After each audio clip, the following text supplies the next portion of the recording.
So, what was the fallout from the most boring European final you will ever watch? Severely lacking quality in Tottenham versus Manchester United. Well, of course, Spurs won their first trophy in 17 years, and Big Ange kept true to his word in always winning a trophy in his second season. Look, it's good for Tottenham. They didn't necessarily need the money. They earn lots of money. They're a well-run club, but they wanted the trophy. They got it. The big, I mean, of course, them breaking their trophy duck is huge, but the big sort of story here is the fallout of Man United, because they win trophies. Yeah, sure, they would have liked to lift another trophy and give their fans the moment, but for them, it wasn't about the European trophy glory. It was about the European money from Champions League qualification. Now, look, I did react to the game in in isolation in a match review. Go seek that out here on the channel, should you be interested. But we are going to talk today about the fallout of Man United. Loads of journalists wrote about the financial ramifications of Manchester United should they not win this. I'm going to be citing a site, Athlon, easy to say, sports. Manchester United's billion-dollar game, while losing to Spurs, could bankrupt them. A game United cannot afford to lose, by Andy Hageman. Spoiler, they lost. We're going to get into that a little bit. We've got Garnacho talking very, interestingly after the game. Captain Bruno Fernandes as well. I'm sorry, Man United fans. This isn't a hit piece, but it's a big story. Many of you might be United fans watching. I do this not out... look, I'm a 36-year-old Chelsea fan. I've suffered a lot at the hands of Man United. But I've got loads of Man United supporting friends. And, I take joy in them losing football matches. I don't want Manchester United to go bust. Do you know what I mean? Anyway, thanks for joining me. We're going to get into all of it today here on Football Yannick. There is daily content here on this YouTube channel. And should you want to be a part of the journey? That's probably the wankiest thing you could say. But yeah, I'm getting loads of new subscribers and I'm very thankful for that. So if you want to subscribe, go ahead, like and subscribe, my guys. I've got coffee here because we're going to really dive into this article. So I'm just going to pause the recording and sip said coffee. Right-ta! Supercharged, Popeye, spinach, etc. Yes, before we read this article, the finances, I'm just going to cite a couple of tweets or posts on X from transfer guru Fabrizio Romano. He's quoted Garnacho after the final here. Garnacho, of course, came off the bench, looked like a bit of a wild card, but has been, has been put in the shop window a little bit, certainly last January, and you'd think as well this upcoming summer. Garnacho had this to say: "Until the final, I played every round, helping the team as getting to the final. Then the final arrives, and I play 20 minutes. I don't know. The final, the season, the whole situation with the club." I think he did say it's S word as well. "I will try to enjoy the summer, and then we will see what happens." Dun, dun, dun. A lot of Man United fans would be happy to see him go. Some of them think he's one of their most high-ceiling, talented players. Yeah. And this goes with Man United's money troubles as well. We're going to learn a little bit more about that in just a moment. Bruno Fernandes, of course, captain. Now 30 years old plus. Maybe still got one move to it in him.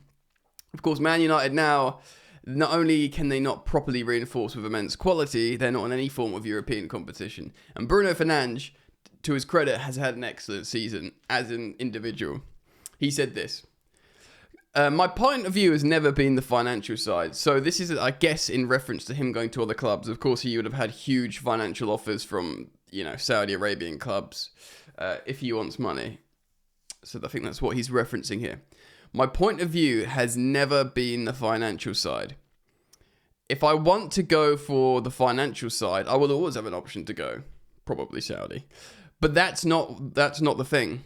What I want is to win trophies and be involved in the best competitions." You look far off at the moment, mate. When he says best competitions, is he referencing the Champions League? Maybe even another Europa League campaign, of which he is going to be in neither in another year of his life. So the mood isn't great post-match from players. None of this, we go again next season, we're onto a good thing here. Because how could they say that? You know, they could finish with... They're playing Villa in their final game. They're on 39 points. I hope to God, for my own selfish Chelsea supporting reasons, that they reach 41 or 40, 42 or 40. But that they get something out of Villa. But this is... They might not reach the holy 40-point ground that prevents promoted teams from getting relegated. And I'm going to say the line, this is Manchester United we're talking about. Right then, let's dive into the super sexy stuff, the finances. Again, this is an article by a chap called Andy Hageman. It was published before the final. So we know the context. The narrator says... Spoiler, they lost. Manchester United faced Tottenham and Hotspur in a Europa League final today in a game that could make or break their financial future, with United so deep in debt and in need of a squad rebuild. The match at the San Mamés Stadium is less about glory and more about staying afloat. Staying afloat.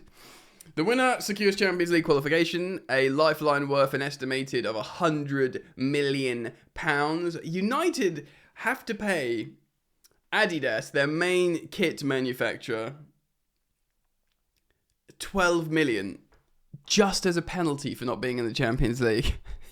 That's come out of the woodwork. £12 million just as a penalty contractually because they're not in the Champions League. The financial black hole might be too great if they lose. Again, they've lost. United's financial situation is dire. They are $1 billion plus in debt. Well, you can thank, the Glazers and co for that. Including, this is wild, $440 million, nearly $500 million in transfer fees owed.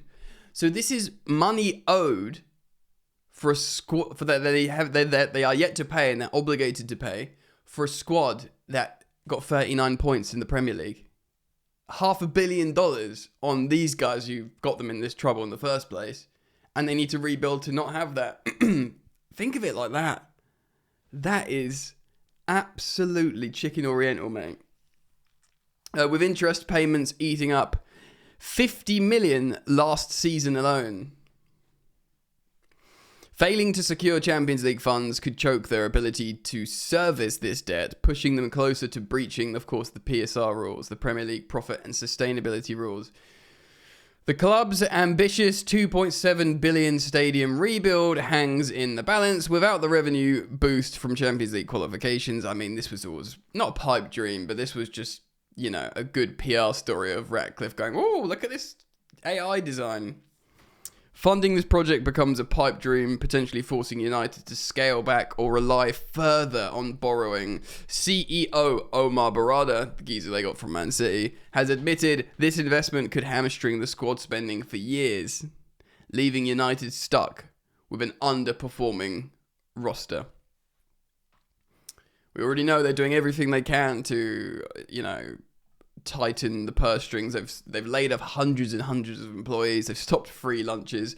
They weren't giving free tickets to the final. Probably good in the end for those people who worked for Man United who didn't get free tickets to the final. We probably did you a favour there. Lost, provided they didn't pay for it.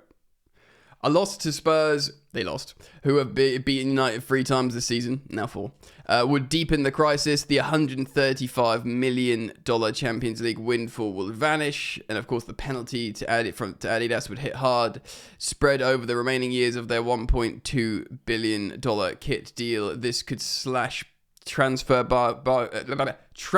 budgets, making it nearly impossible to offload high earners like Casemiro to attract top talent. Yeah, also, attracting top talent's huge. They wanted to get Gyökeres or Osimhen. I mean, if they got Champions League, let's just take Gyökeres, yeah.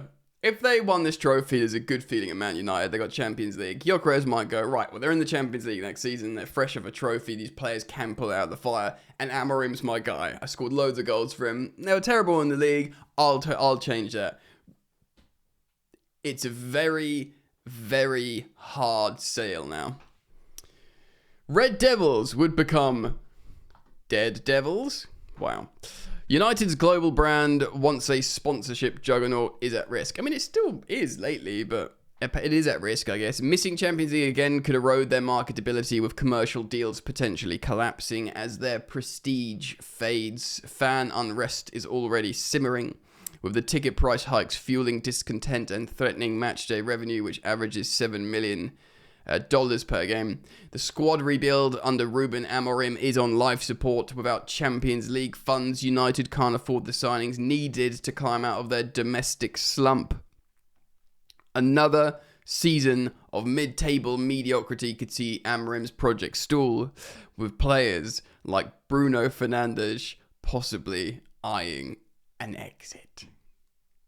And he's literally just been talking about how he wants to be in the best competitions post-match. Yeah. It's really, really concerning. Look, banter aside, rivals aside, Manchester United are the biggest club in England. They're a really proud institution that makes the Premier League better. They are the reason why, Man City feel even better while winning these trophies, because they're benchmark, they're knocking them off the perch, and they've got a global fan base everywhere. I mean, like I said, I joke, but it's true. I live in the south of England. All my friends are Man United fans in my generation, mid-30s. I literally don't know any Man City fans, and I say that because I laugh, because it's true. I don't know one Man City. I'm not a friend with a single Man City fan. I'm sure they are there. Maybe they're younger generations. Or there's just, people from Manchester that have moved down south, don't know many Mancs down here. It's really, really bad. I wonder what's going to happen with the players. Like, is everyone for sale? You'd have to think they are now. You'd have to think they are. Like, Mainu, Garnacho, if someone comes along with Bruno Fernandes, big money, and it's not Saudi Arabia, say it's, I don't know, even if it's like an Atletico Madrid or someone, Maybe it'd go, I don't know, maybe, I don't see one of the Classico clubs like Barca or Real coming in for him personally. Not that he's not good enough, in another era or time, he might be good. They might need him, but I don't see it personally. And, I mean, they paid like 80 million for Rasmus Højlund that they're still paying off. There's Jadon Sancho and Anthony. I mean, Anthony, they'll probably sell to Betis and for maybe like 40 million. Make like a 50% loss on him, and that's still probably good money considering where they were with him. It's really, really tough. It is worrying. It's really serious, and it'll be very interesting to see how they navigate it. They must have been having conversations for months now, thinking we could lose to Spurs. We've lost to Spurs 3 times this season. We could lose again. They've probably got plans, like a big red button that they press, that they're not completely like, what do we do now? I'm sure they are prepared as they can be for this, but it's hugely disastrous financially for them. And a portion of me as a Chelsea fan who suffered at the hands of United for decades is like having a nice time, and of course a portion of me as just a football fan with empathy, I have a great deal of sympathy towards them. Anyway, I'll be covering all big stories here on Football Yannick, so make sure you're locked in. Thank you for liking and subscribing, and I do hope to see you back here, mate. So take care of yourselves. Enjoy the football if you can. Peace.